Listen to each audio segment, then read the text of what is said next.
Boat traveling upstream, boat traveling downstream, the speed of the boat, the current in the water, how long is it traveling, how far is it traveling, how in the heck do we solve these crazy problems? They make your brain want to explode. So let's do one. So let's say that we have a boat traveling downstream, and let's say it travels for 21 miles and it takes 3 hours. So the thing that we have to think about, the thing that may not make sense right away, is you have to understand that they don't tell you in the problem, is that when a boat is traveling with the current, you have the speed of the boat and you're adding the speed of the current. If a boat is traveling in still water, it can go in any direction because the water, it's just not moving. But when the water is moving and the boat is moving, you have to add them together. So that's the key point.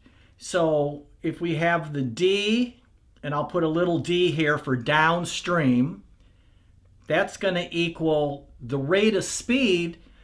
So we have the speed of the boat right here, plus, because we're going downstream, the speed of the current. And this altogether is with the time to go downstream. So the distance is 21 miles.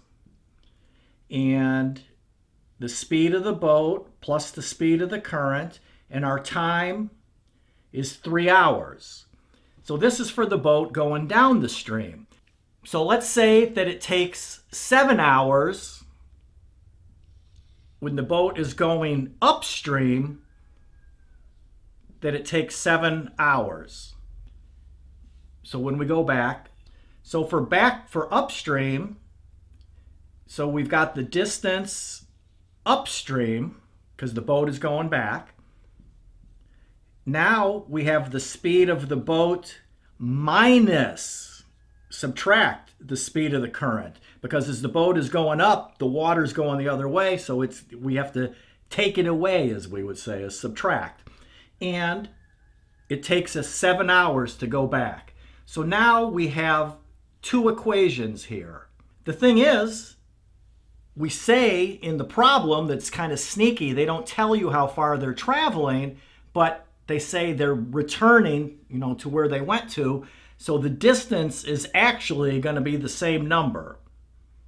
So they can be a little tricky that way. Sometimes they tell you the number without telling you the number. So now we have these two equations. One is for going downstream and one is for going upstream. And we have these two variables here. So there's a variety of ways that we can do the math. One thing we could do is we could divide this by 7 and divide this by 7. We can divide this by 3 and divide this by 3. So now we're going to have 7 equals B plus C, and 3 equals B minus C. We could solve for either one of these variables. So if we subtract C from this side and we add C to this side and this one, we're going to be subtracting C here and we're going to be adding C here. And in effect, then, we're getting rid of all of this. So now we have B equals 7 minus C and B equals 3 plus C. Well, if B equals two different things, they equal each other then. So we're going to have 7 minus C equals 3 plus C. If we add C to this side, add C to this side, 7 equals 3 plus 2C minus 3 minus 3. 4 equals 2c, divide by 2, divide by 2, those are 2's. C equals 2. So what is C? C is the speed of the current. So since we're talking with miles and hours, it's going to be miles per hour. So the one thing we haven't answered yet is, what is the speed of the boat?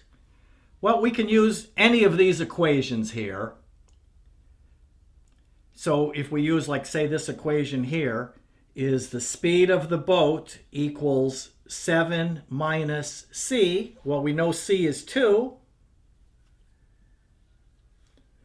So the speed of the boat is 5 miles per hour. So the speed of the boat's 5 miles an hour, and the speed of the current is 2 miles an hour. When the boat is going downstream, it's in effect traveling at 7 miles per hour. And when it's going upstream, it's traveling at 3 miles per hour. Because again, we have to add the current downstream and subtract the current upstream. Here's an amazing video that you'll definitely like. Subscribe if you're not subscribed. Don't ask Dad, ask me. Math in simple, plain English.